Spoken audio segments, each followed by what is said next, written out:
नमस्कार साथियों, सरकारी कर्मचारियों और पेंशनर्स से जुड़ी हर बड़ी खबर अगर आप बिना किसी अफवाह के आसान भाषा में और पूरी जानकारी के साथ जानना चाहते हैं तो आप बिल्कुल सही जगह पर आए हैं। आपका स्वागत है विद्याधाम चैनल में।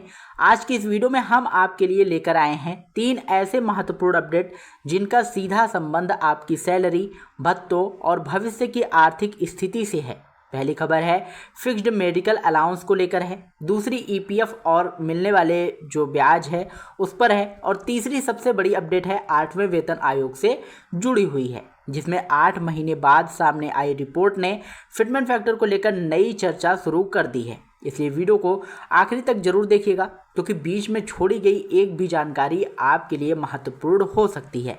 तो सबसे पहले बात करते हैं फिक्स्ड मेडिकल अलाउंस की। तो काफ़ी समय से कर्मचारी संगठन लगातार यह मांग उठा रहे हैं कि वर्तमान में मिलने वाले मेडिकल अलाउंस को बढ़ाया जाए।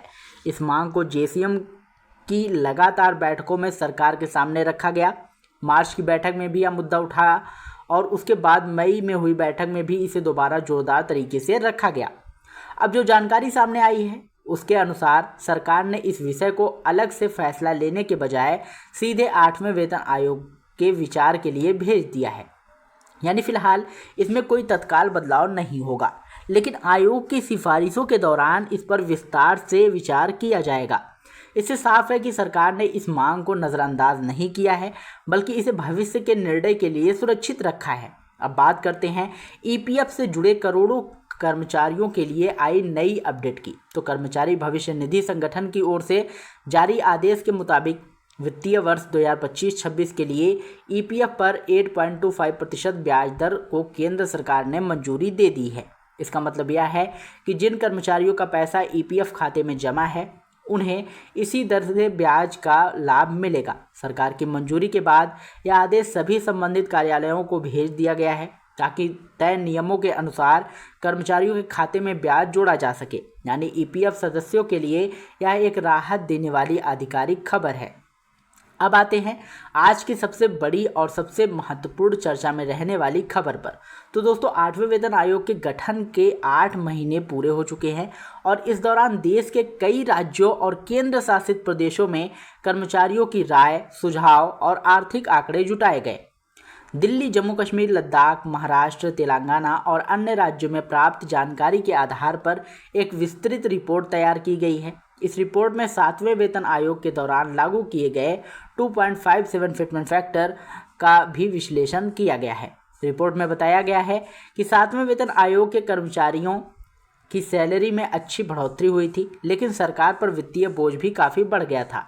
इसी अनुभव को ध्यान में रखते हुए अब यह माना जा रहा है कि सरकार ऐसा कोई फैसला लेने से बचेगी जिससे सरकारी खर्च पर पहले की तुलना में बहुत ज़्यादा अधिक बढ़ जाए। रिपोर्ट में यह भी कहा गया है कि वेतन आयोग का असर केवल केंद्रीय कर्मचारियों तक सीमित नहीं रहता, बल्कि राज्यों के कर्मचारियों, पेंशनर्स और सरकारी वित्तीय व्यवस्था पर भी पड़ता है।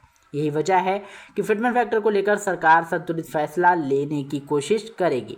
फिलहाल जो संकेत सामने आ रहे हैं उनसे यही माना जा रहा है कि 2.57 से बहुत अधिक फिटमेंट फैक्टर मिलने की संभावना कम दिखाई दे रही है। हालांकि यह केवल रिपोर्ट और मौजूदा चर्चाओं पर आधारित आकलन है। अंतिम फैसला 8वें वेतन आयोग की सिफारिशों और सरकार की मंजूरी के बाद ही सामने आएगा। अभी आयोग की कुछ महत्वपूर्ण बैठकें जो है वो बाकी हैं और आने वाले समय में कई नई जानकारियां सामने आ सकती हैं। अगर आप चाहते हैं कि 8वें वेतन आयोग डीए, सैलरी, पेंशन, ईपीएफ और सरकारी कर्मचारियों से जुड़ी हर बड़ी छोटी अपडेट आपको सबसे पहले मिले और सबसे सटीक तरीके से, सबसे सरल भाषा में मिले, तो वीडियो को लाइक कर दीजिएगा और अपने साथियों के साथ शेयर जरूर करिएगा और विद्याधाम चैनल को सब्सक्राइब करके बेल आइकन जरूर दबाइएगा क्योंकि हम ऐसी महत्वपूर्ण अपडेट्स आप लोगों के लिए हमेशा लाते रहते हैं। और हाँ, अगर आपका इससे रिलेटेड कोई भी क्वेश्चन हो तो कमेंट बॉक्स में जरूर पूछिएगा, हमारी टीम आपकी पूरी सहायता करेगी। मिलते हैं नई वीडियो में नई अपडेट के साथ, तब तक के लिए जय हिंद, जय भारत।